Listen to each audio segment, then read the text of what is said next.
Hi class, my name is Shanetta Freeman and I will be presenting my news article assignment on an article about Apple Pay technology. In this presentation, I will review the main article, give a quick overview of the Apple Pay technology, including how it works and the benefits of using Apple Pay. Next, I will explain the major problems presented in the news articles, followed by oppositions of both sides of the argument, including major supporters and top competitors. And lastly, I will give my personal opinion on Apple Pay and leave it up to you if you choose to use Apple Pay technology. Enjoy. The article that I will be reviewing is titled Retailers Are Disabling NFC Readers to Shut Out Apple Pay. An NFC reader is a form of wireless communication that allows the flow of information between two devices such as your cell phone and a payment system. Unfortunately, Apple has not gained many supporters like it has for previous products. There are currently only 34 retailers partnering with Apple to support Apple Pay, of which 8 are variations of Foot Locker and 1 is Apple itself. Retailers are refusing to participate for various reasons, including a joint collaboration between Walmart, Kmart, 7-Eleven, and Best Buy of a similar product called Currency. Because of the collaboration of Currency, the partnering retailers have agreed not to allow customers to use Apple Pay in their stores. Apple Pay works by utilizing the Passbook feature on your Apple device.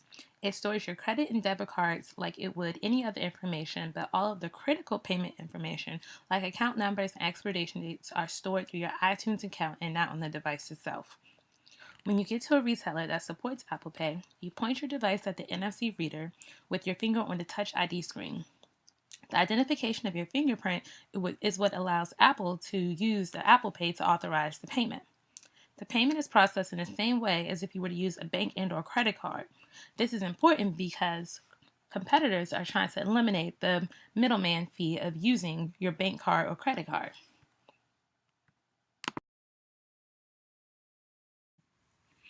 Apple Pay comes with many benefits, some of which include safe transactions.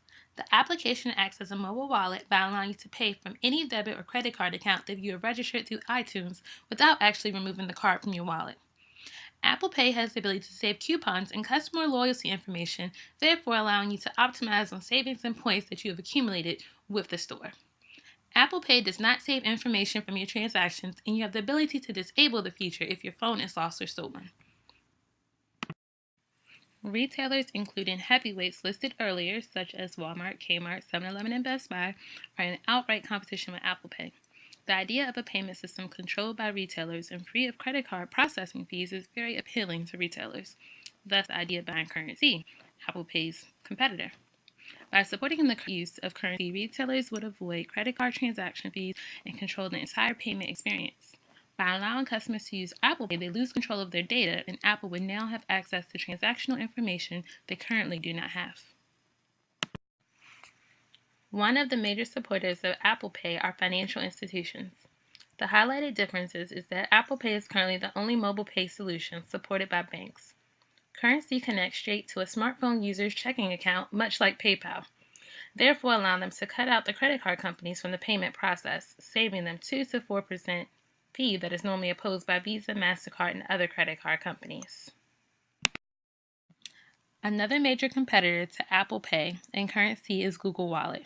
Google Wallet works in a way in which your card details are stored by Google, but payment is made via Google's own virtual prepaid card system. So when you make a transaction, it's Google's card that gets charged, which then gets the money back from your card. Google doesn't charge banks or vendors to use this service, but it does track and store the user's purchasing data.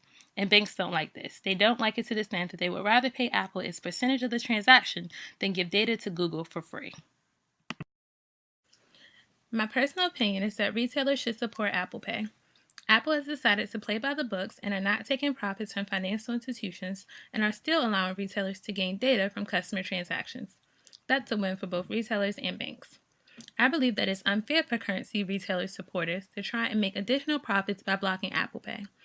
As a customer and a strong Apple supporter, I would use my tangible card before I use a non-Apple product. I also would support Apple Pay over Currency after a data breach occurred before it had even been publicly launched. I believe Apple is a strong brand and targets a different market than Currency, so trying to cut out fees will most likely have little to no impact on Apple's market. In addition, I will most likely use Apple Pay since I don't like utilizing my bank cards in public in the future. Thank you for viewing my presentation. All articles and supporting documentation can be found at the links below.